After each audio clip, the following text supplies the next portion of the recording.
Welcome to Authors Revealed. I'm Becky Anderson. I'm so excited, and so are many of her readers. It's Jennifer Weiner, and her new novel is called All Fall Down.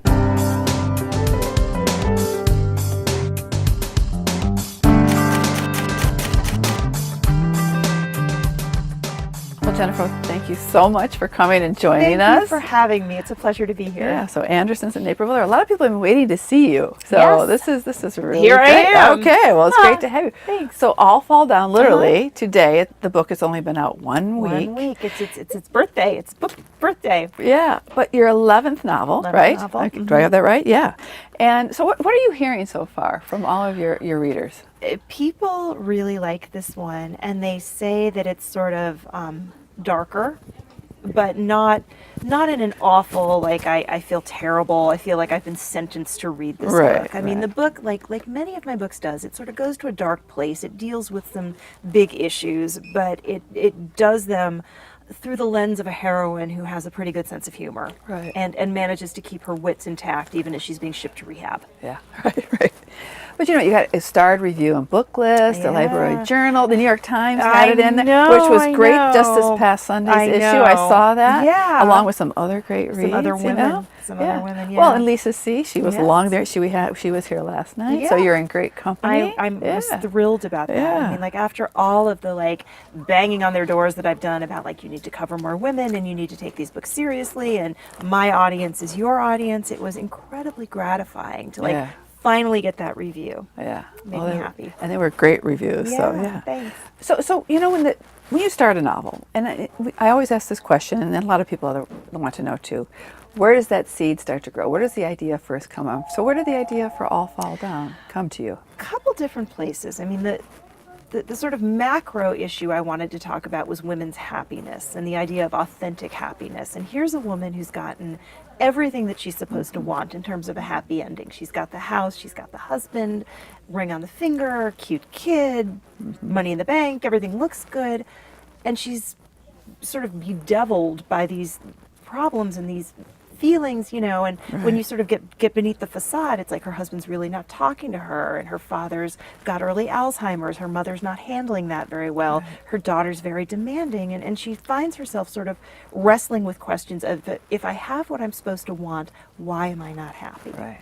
So there it is. So Alison Weiss. And our heroine, but she's, when we call her a heroine, I mean in the very true sense where she is so believable. I mean, she's real. She's real. Yeah. And I think, especially in communities like ours and other communities, I think there's a lot of women who can relate to this book because they think that they've achieved everything that they want. Yeah. On the outside, it looks like everything is happy. Beautiful home. Like you say, everything is happening.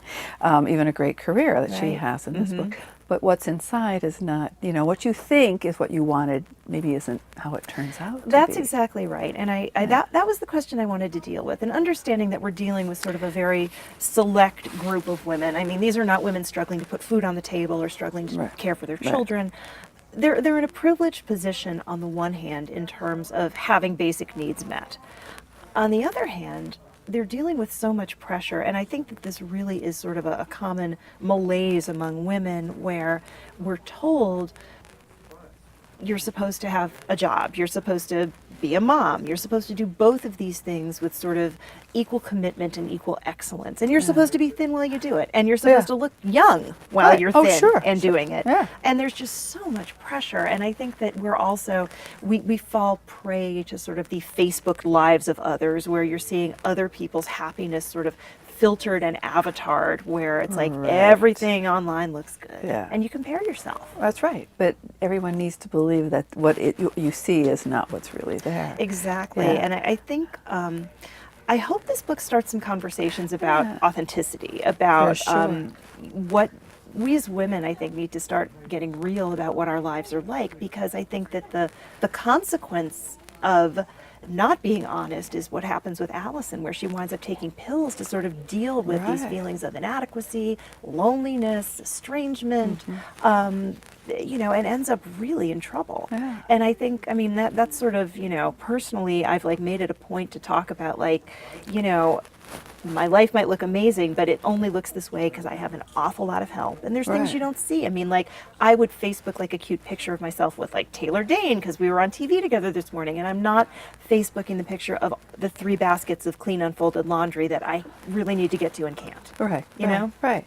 Because it is that real part of it, or the things that we think will make our lives right, is we're not being true to ourselves. Yeah. And I think that's so true. And so many women, we end up like that. We think that we have to be perfect, or it has to be a certain way, or the expectation is what we think will make us happy. Yeah. But it's not fulfillment at all. No, and there's money tied up in that. I mean, there's people making a lot of money off of women's beliefs that if I were only thinner, or if my hair only looked like this, or if my skin only looked like that, or if my butt only looked like Kim Kardashian's. I mean, there's so much money tied up in women's unhappiness, and I think if we could all just be a little more accepting and a little more forgiving of ourselves first, and then of others. Right, and sort of rejoice in our little flaws, instead of trying to hide it all. That's exactly it. Right.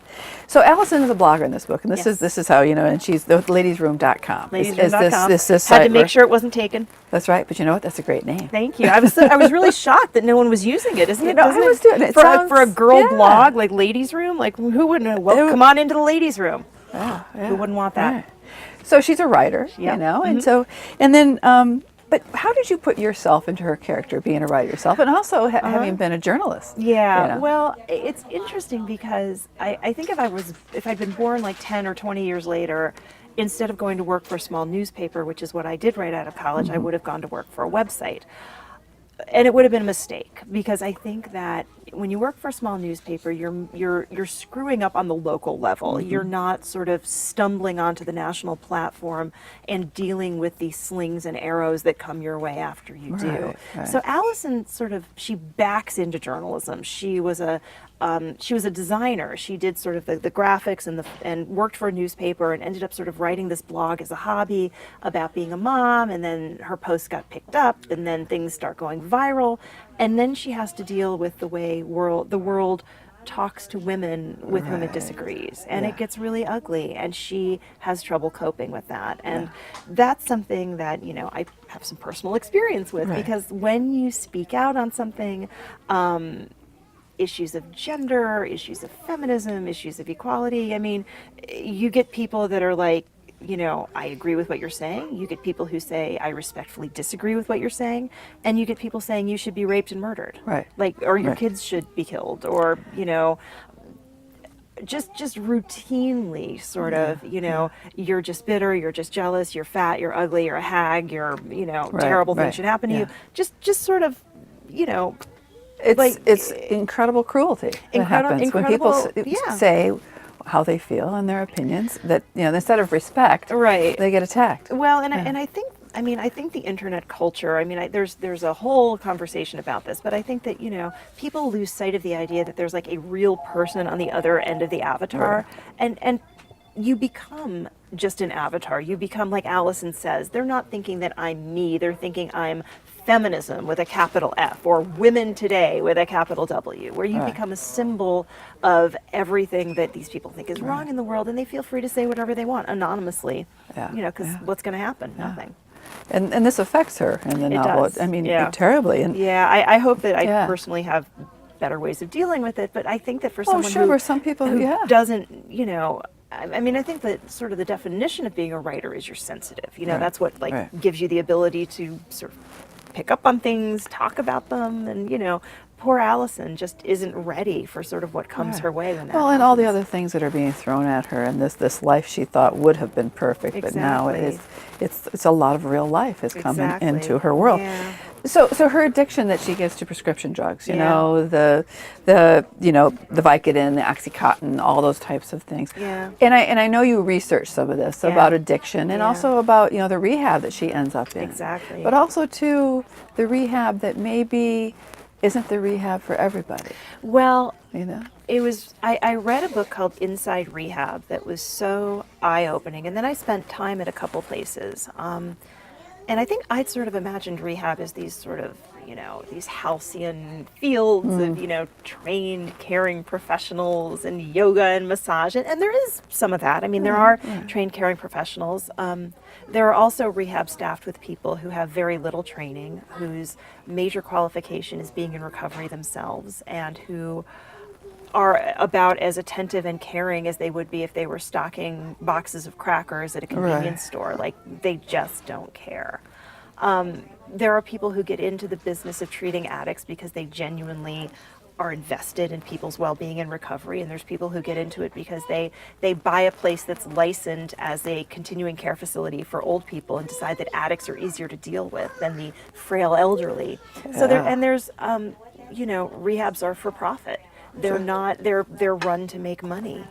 And I think a lot of times sort of depend on recidivism, which is the norm. People do 28 days and, depending on whose statistics you believe, like 80% of them relapse and have to go back or try to find something else. And there really isn't much else in America right now. Yeah. We have rehab and rehab. Right. Yeah. And I think, too, probably the rehab for someone like Allison, who comes from her background in the community and all that sort of thing, is different than those people who come from a different background. So the issues are different in how to relate to It's interesting because on the one hand, I mean, Allison is a bit of a rehab snob, and she goes in there in like full-blown denial. There's nothing she has in common with these people. Oh my God, these women were selling their bodies. They were trading, sex for drugs, or they were homeless, or DFS took their kids away. And she's like, that's not me, that's not me, that's not me. And she can't see that it is her, at least a little bit. But it's a double-edged sword because on the one hand, addiction counselors will tell people to look for the things in common as opposed to the things that are different. So Allison goes in very resistant to the idea and finds a lot to sort of back up her idea that I'm nothing like these people. But you're absolutely right. I mean, in terms of that facility being the right one to treat her, probably not. Right. Probably not. And the type of help needs to change for different exactly. people, Well, that's right? That's something that I talk so much about, having done all this research and talked to all of these people. When a Philip Seymour Hoffman dies, or Corey Monteith, and the internet just explodes, and people say, get help, get help. If you're in trouble, go get help. There's help, get help. And I want to say, these guys got help. Both of these guys got help, and both of them overdosed after leaving rehab. So let's have a conversation about why the help's not helping. Right, exactly. So your books always have such real people. People are inhabiting real worlds, and they're so believable, but they're flawed. Yeah. But they're flawed, and that's what makes your fiction so great. But also, too, the women in a lot of your books, they're smart, they're clever, they're snarky. But they're a lot like all of us. Well, that's the thing. It's like I can't tell you how many people come up to me and they're like, your characters say the things I think, and I'm like, that's beautiful. And then I'm like, oh, wait a minute. But that's okay. Why are they like, should I just be thinking these things and not writing them? But I think like a lot of us have like a sort of snarky, judgy, critical side. And I think my heroines, they're kind of out there with it, which is okay. In this book, I like the fact that you mentioned brand names of certain products, because in communities and more affluent communities, having the brand names of the clothing you wear or the whatever you're carrying as a handbag or anything has a name that means something. Right. Yeah. And you gave them the actual names. Yeah. I mean, I wanted to locate Allison very specifically in her milieu, in her place in the world.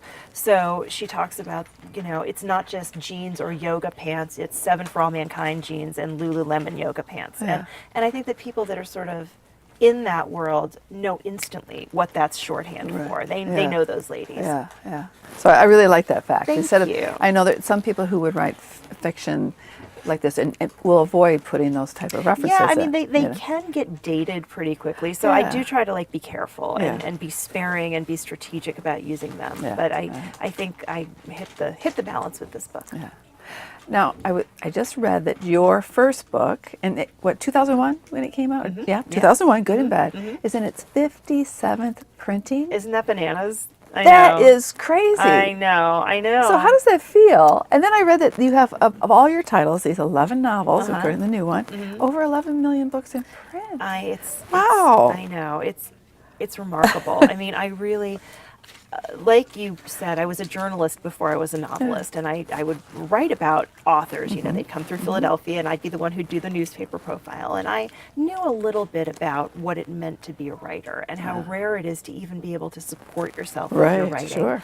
And I knew when I sold my first book, most first novels don't break out. You know, my family would buy it, my friends would buy it, and I, you know, like 8 people from Weight Watchers that I knew would buy it, and I'd go to these, you know, there'd be like 12 people at the reading, that'd be great.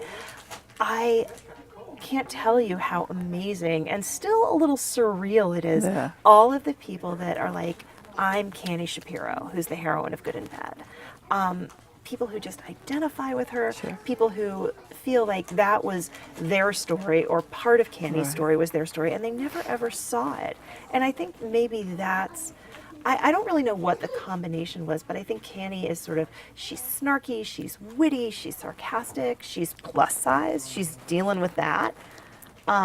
She has a very dysfunctional family background, and she's dealing with that. And I think for so many women, whether it was the family stuff or the body stuff or the voice stuff, it just, they connected with it in like a magical way. Right. You want to see yourself.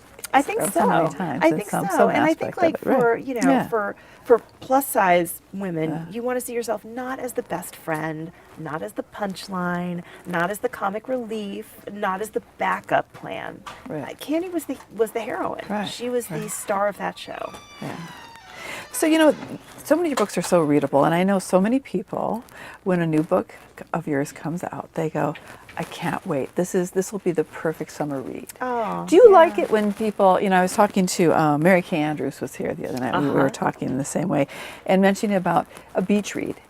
And do you like that when people say this is the perfect beach read, or this is how they want to spend their summer reading? I'm totally okay with it because it's a compliment. I mean, if somebody, if you want to take a book to the beach, that means that it's going to entertain you. You're going to turn those pages. You've got a plot and characters that people are invested in. So yeah, that's nothing but a compliment. Well, I think it's that book because it takes you away. Exactly. And I think that's the best thing you can say about it. I agree with you. So you've been very outspoken about women in literature and how women in literature, there's sort of an inequality when it comes to men and how critics look at women in literature. Yes, I agree. Yes. And there's that definite inequality. How do you see things now? Are things getting any better? Do you see, because the thing is, the vast majority of so much of the fiction we sell are by women. It's so interesting because I'm sure you see this up close and personal. Women read the vast majority of novels. And yet, when a man writes a book and it's about family, marriage, the critics just go crazy and they're like, oh, he's writing about, these are sweeping themes. This is a portrait of America.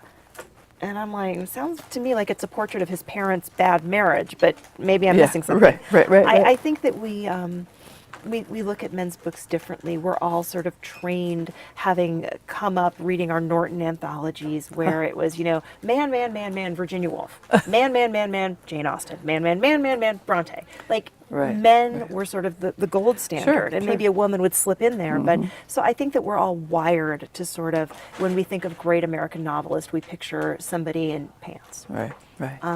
And I hope that's changing. I mean, I think that I've been talking about it, and Jodi Picoult's been talking about it. I think then, you know, Vita, which is the organization that's been counting how many women get reviewed, how many women get published, and those numbers are crap. I mean, you look at a place like the New Yorker or Harper's or the Atlantic that are publishing 3 short stories by men for every one by a woman that they manage to find, and it's like, well, what is going on here? And why is it still so terrible in 2014? Why? Well, and for me, even doing these interviews, the vast majority who I talk to are women. Of course. And the women who come touring to our store, and we have great audiences turn out for them. So those genres and those names that are given to certain types of women literature, chick lit, you know, we're talking women's fiction or whatever they want to call, and even this new adult, which I don't quite understand that whole new genre because it's really nothing new. No. But these names sort of put things into a category that I never have liked. That I feel as though there are books which are written by men, and then there are the sort of then there are all the things that get pigeonholed and categorized, and they're chick lit, romance, romantic comedy, commercial women's fiction, upmarket commercial women's fiction, like all those things. And those are the ones that tend to get dismissed and written off. I mean, I'm sure you were following that whole mess with young adult books a couple weeks ago, where there was a piece in Slate that basically said, grown-ups need to be ashamed of reading these books, and can't we do better as adults? And I'm thinking, someone beat me to the punch with this tweet, but someone said, oh look, they found an article about chick lit from 2003, took out chick lit and put in YA, because it was the exact same thing. It was like, these books are not very good, they are formulaic, they're predictable, they're not well written, and we can do better. And it's like, and there's a whole, there's any number of things you can unpack with that, but the thing that interested me is the genres that get the most scorn and the most derision are the ones that are written by and for young women. Right. Like, who's reading all that YA? Teenage girls, young women. And why do we feel the need to condemn their choices? Or I think that it's less. And the thing is, we just want to celebrate reading and reading and well, I mean, and people sort of snort like, oh, read anything, so then everybody's going to go read, 50 Shades of Grey or whatever you're turning your nose at that. But I think the fact of it is there are lots and lots of people who finish high school or finish college and then say, oh, I'm never reading another book again, and don't. I think that, we do need to celebrate the fact that people are choosing to read something that they're not assigned. And I think that in many cases, people don't read just one thing. I mean, I was talking about my mom with another interviewer who loves The New Yorker and reads Amos Oz as her favorite, and really, really literary fiction, but reads my books too, and I don't think deserves to be dismissed or judged for liking different things, as so many of us do. There's room on the shelf for lots of books. Oh my gosh, no kidding, no kidding. Just for people, and I think so many people get so much more emotionally out of these types of works of fiction. So after graduating from Princeton, you became a journalist. These many years ago. Yes. Not that many. But in Pennsylvania, you were, and then you ended up at the National Enquirer. No, the Philadelphia Inquirer. I'm not the National Enquirer. I'm Philadelphia, sorry, not the National Enquirer. Oh, that's terrible. That would have been different. I'm sorry, the Philadelphia Inquirer, that's a great paper. Yes. And then Mademoiselle, you did some stuff for. I freelanced for them, So how did that experience of working for, maybe in a smaller, market as a journalist, you did an op-ed column, I think, for that? Did. And then going to the Philadelphia Inquirer, great paper. How did that prepare you for your fiction writing? Well, it was so valuable, and it sort of is a little heartbreaking to me that young writers today, the experience that I had isn't available to many people. Like, not many small papers are in business or are hiring.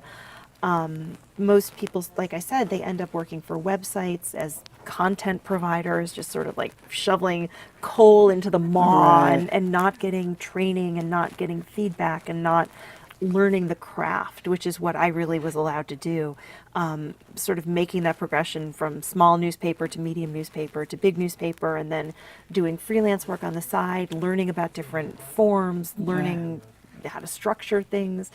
I learned so much that prepared me for being a novelist. I learned how to observe people, how to describe people, how to write a hook, how to write, the first sentence of an article so that people would keep reading it. All those things that you need to be a novelist. And I learned to deal with deadlines and with editors, which I cannot stress the importance of that, because at the end of the day, you're providing a product, and you've got to learn how to make it as good as it can be, how to take criticism, how to make it better.